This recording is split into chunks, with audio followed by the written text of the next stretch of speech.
Metals are already in a parabolic move when you look at the long-term charts, but overall we're ready for another one of these, I think, legs to the upside to 51, 5200. That's the next blow-off phase, the next emotional phase where the general public who is not in precious metals will most likely buy at 51, 5200 range. Volume will be huge, and then of course it goes into a big correction. Very similar to this. This is when you get the FOMO phase, and that's when it pulls back sharply and tries to either shake them out or wait them out, and that's what the market loves to do. So hopefully we see precious metals continue. Looking at the markets, we're going to have, I think, some pretty good price action today and volatility this week. We have money flowing out of equities today, out of the dollar, and we're seeing precious metals rocket higher. I will start off real quick here with the equities market. Overall, the S&P 500, when we look at the short-term chart, has dipped into these oversold levels, these cycle lows and support levels. Each time we've seen a bounce moving out of that. We talked about that last week. And of course, the market in the S&P 500 hit some all-time highs. Today, we're seeing the markets pull back about 0.5% on average. So pulling back a little bit from all-time highs, which is not a big deal. Really, it's what happens. You poke to a new high, you see some selling step in. So overall, we're letting the underlying trends, which are to the upside, the 150-day, the 50, the 20, the 5, everything is layered.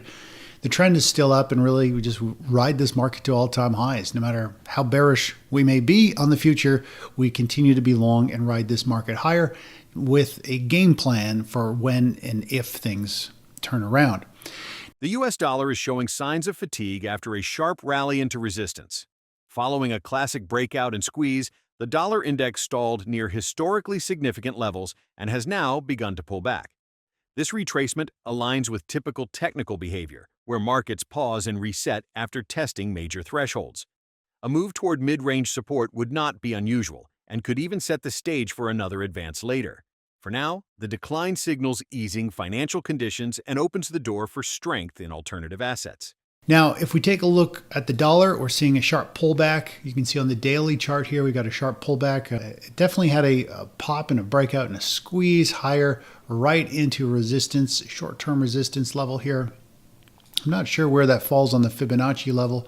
If we take a look at this low, this pivot high, this pivot low, pretty much we hit that 100% level. Also the significant resistance level where peaks and troughs have been hit before, and it's reversed back down. So that's typical. You usually see the market run up, it'll hit some levels, and then of course it pulls back. So if we go from this low to this high using a Fibonacci retracement, we can say, okay, well, the dollar index is probably going to pull back into this 318 or the 50% level, which it is technically entering in now. And so we'll just let it work itself out. It could very easily pull back, consolidate here, and then start another big run for all we know. But again, one bar at a time. We don't predict turning points or trade turning points that we think are going to happen. We just follow the price. As capital rotates away from the dollar and risk assets, gold has surged to fresh all-time highs. This breakout reflects more than technical momentum. It reveals growing demand for safety amid geopolitical uncertainty and rising fiscal pressures. Long-term charts already show gold in a powerful parabolic structure, and history suggests these phases often end with emotional blow-off rallies. Such moves typically draw in late-stage buyers driven by fear of missing out, before sharp corrections follow. For disciplined investors, this phase demands caution, patience, and strategic positioning.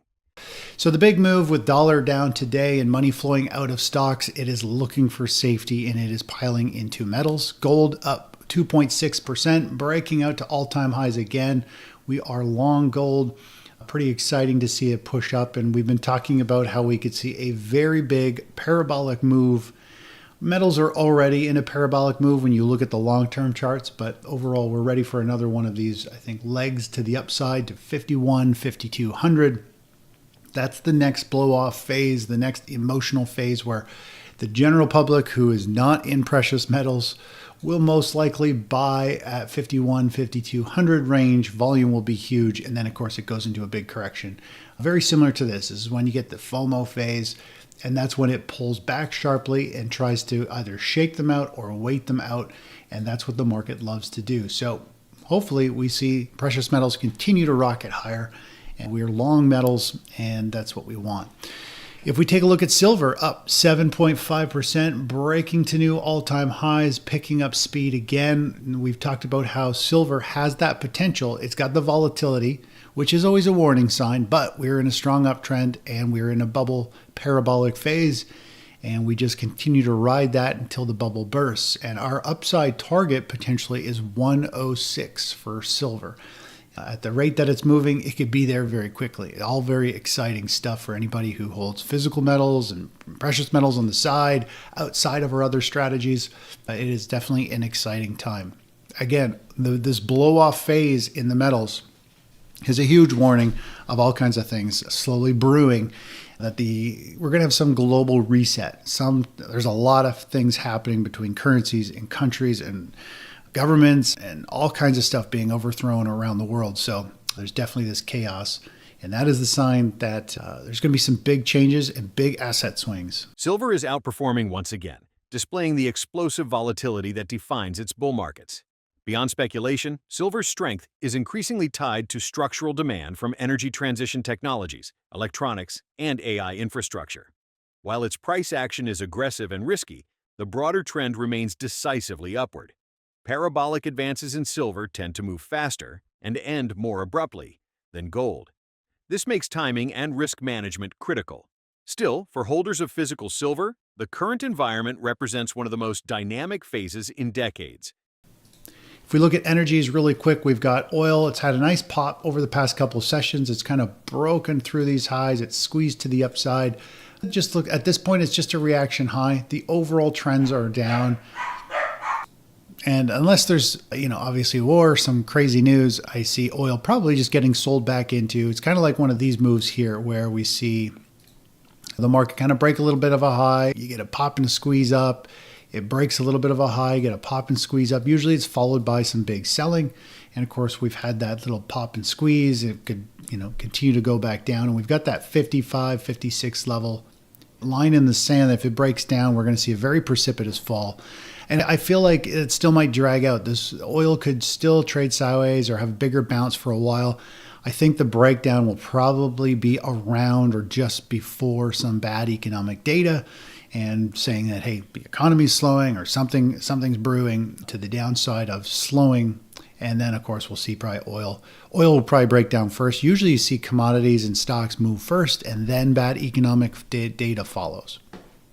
Oil prices have rebounded in recent sessions, pushing briefly above near-term resistance. However, the broader trend remains fragile.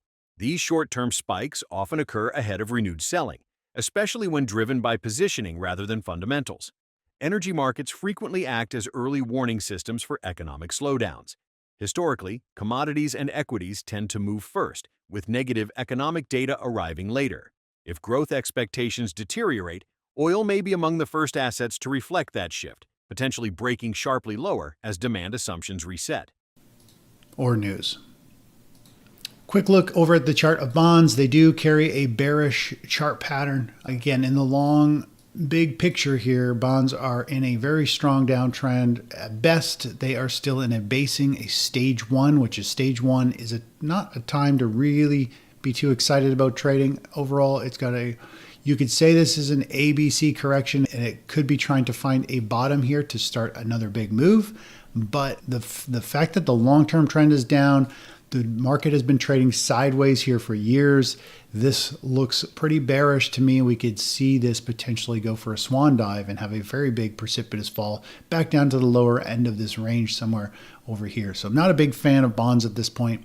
It is trying to carve out a bottom, and when it does start to actually move higher and start to break out, I'll be excited about the bond market again. But again, right now you're just playing in no man's land. It could go either way, and it has still a bearish undertone. Last week we ended up hitting a couple targets on our band strategy. We hit our first target here with XBI.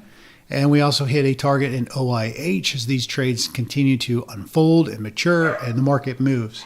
Bond markets continue to struggle, trapped in a long-term downtrend and unable to establish sustained upside momentum. While prices appear to be forming a base, the structure remains uncertain and unattractive for long-term positioning. Until bonds demonstrate a clear breakout and trend reversal, they remain a cautionary zone for investors. Taken together, equities near highs, metals surging, energy wobbling, and bonds weak, the market landscape suggests a period of major transition. These environments often precede large asset repricing and lasting structural change.